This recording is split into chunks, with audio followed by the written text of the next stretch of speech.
Hoje faz 3 anos do fatídico dia 8 de janeiro. E calma, antes que você passe esse vídeo, porque eu te entendo, você tá cansado de ouvir sobre 8 de janeiro, sobre anistia. Parece que o Brasil nunca passa dessa página, né? Mas esse vídeo tem a ver com você. Por quê? Porque quando você vê uma injustiça tão grande acontecendo com o brasileiro, você acaba ficando insensível. Você acaba perdendo o sentido de fato de humanidade. E não vê mais essas pessoas com um olhar humano, mas vê essas pessoas como um qualquer. Afinal de contas, né, não era um parente seu, não era alguém que você conhecia, afinal de contas, era só não estar lá que não ia acontecer tudo isso. Pois bem, qual afinal de contas era o crime que essas pessoas deveriam responder? Depredação de patrimônio público, ponto. Porque eles quebraram, isso é crime e ninguém concorda com isso. A não ser a esquerda, né, que quando eles depredam, aí tudo bem. Mas tirando essa parte, quando você pega a pena, é de 6 meses a 3 anos de depredação de patrimônio público. Então essas pessoas eram para ter sido livres hoje, mas não. Existem ainda pessoas como a Débora, que vai ter ainda 14 anos da sua vida ainda na cadeia, porque ela pegou um batom e escreveu "perdeu mané" numa estátua. Tem também um caso do Breno, que era um vendedor de algodão doce, também foi preso na multidão. Tem o Felipe, que era um esquizofrênico, e mesmo com laudo mostrando que ele não poderia ficar preso, ainda assim ele manteve preso durante meses. E também a Iraci, que estava ali na sua prisão domiciliar, e Alexandre de Moraes revogou porque ela descumpriu as regras, porque ela foi para a fisioterapia. Enfim, esses 4 casos que eu contei, digamos assim, são uns casos absurdos, mas que tem muitos outros. Como, por exemplo, o caso do Clesão. E o Clesão, ele não é um nome abstrato, sabe? Não é o nome de um inseto. É o nome de um pai que simplesmente morreu na cadeia por conta da inércia do STF. E morreu. Hoje tem uma família que não tem um pai, tem uma esposa que não tem um marido, por conta disso. E aí eu te pergunto, mas Nicolas, eles atentaram contra a democracia, né? Tá. O que você acha que atenta mais contra a democracia?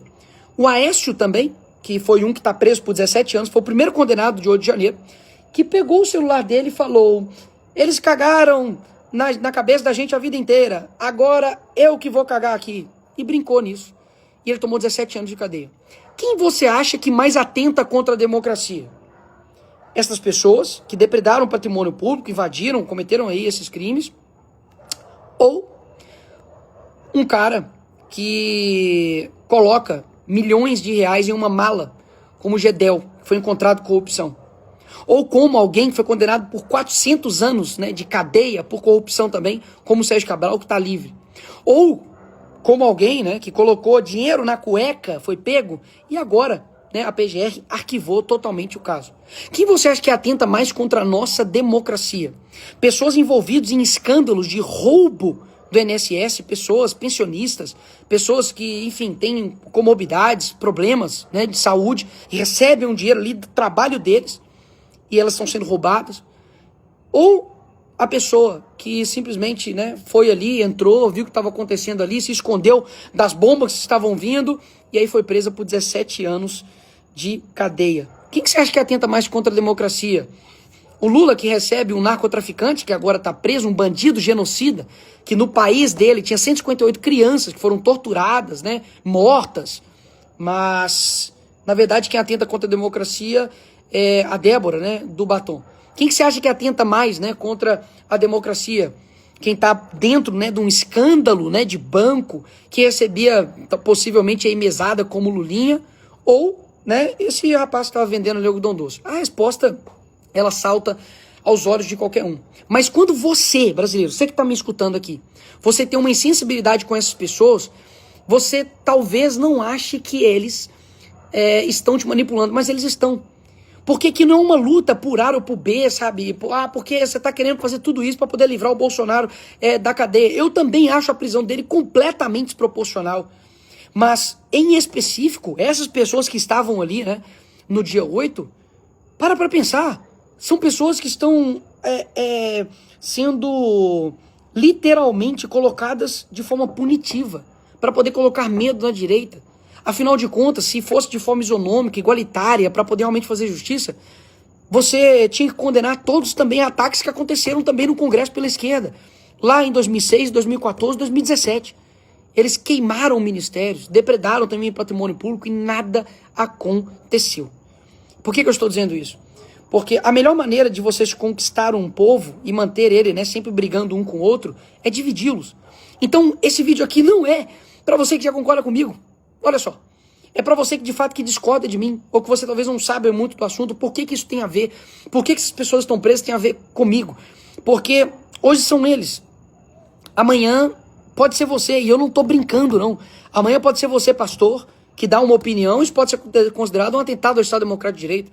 Não é à toa que essa semana, né, eu postei um meme do Lula sendo preso, e eles pediram a minha prisão, e a derrubaram nas minhas redes sociais.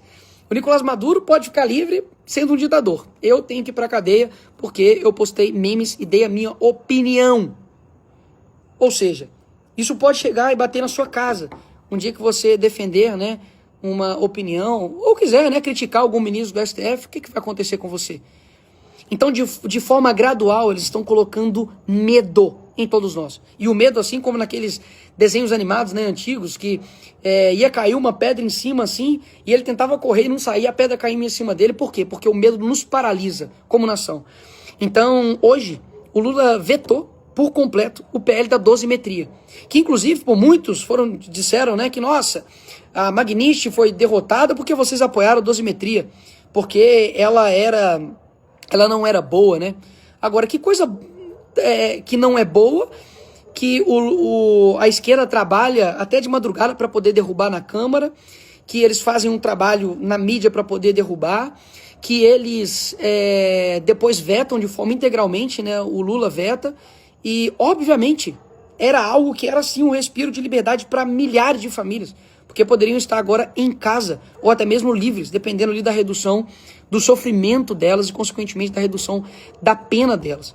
Então, hoje, no mesmo dia, né, que a Venezuela está mostrando que está libertando os seus presos políticos, o Brasil decide manter os seus presos políticos.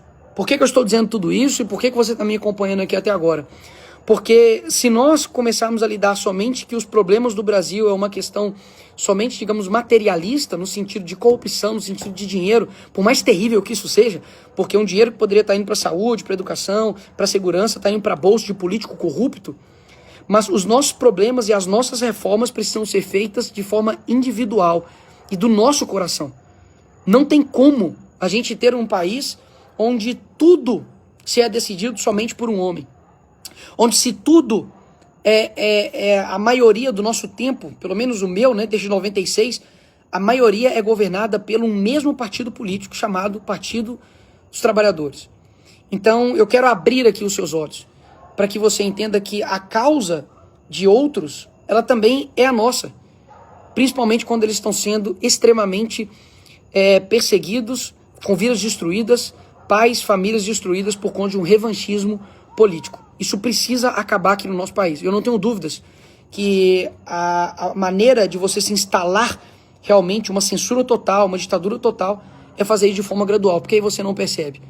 Há 10 anos atrás, se eu contasse para você de que, enfim, pessoas estariam presas por 17 anos por depredação do patrimônio público, que um ex-presidente da República seria